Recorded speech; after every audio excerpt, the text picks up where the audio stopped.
बांधी मदरसा अनवारुल हुदा में मौलाना अब्दुल रहीम मेंगल ऐं कारी अब्दुल कुदूस मेंगल जी अॻवाणी में सालाना ख़त्म क़ुरान कॉन्फ्रेंस ऐं दस्तार फज़ीलत तक़रीब मुनक़िद कई वई।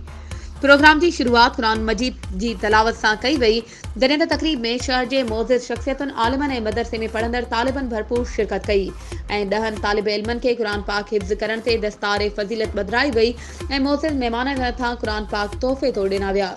दस्तार फज़ीलत तक़रीब में मौलाना समी गुल मेंगल, अब्दुल हलीम मेंगल ऐं मौलाना अनवर लाशारी ख़िताब कंदे चयो त दीनी तालीम हासिल करण हर मुसलमान ते फ़र्ज़ आहे। सभिनी मुसलमाननि खे घुर्जे त पंहिंजी औलाद खे क़ुरान पाक जी तालीम ॾियारनि त जीअं हू हिन दुनिया ऐं आख़िरत में भलाई नसीब थी सघे। तक़रीब में पीपी अॻवान अब्दुल वाहिद जमाली, हाजी असलम सिंधु, डॉक्टर सलीम चांडियो, दादन चांडियो, अब्दुल जब्बार जमाली ऐं मोहम्मद नवाज़ चांडियो पिणु मौजूद हुआ।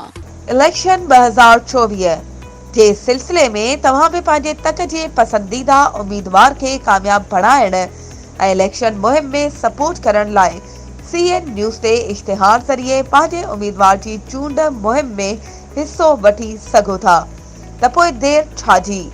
हाणे असां सां राब्तो करियो ऐं पंहिंजे इश्तिहार CN न्यूज़ नेटवर्क ते बुक करायो।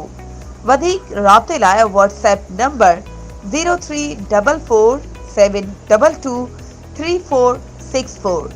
तेज़ तरीन news network CN news plus.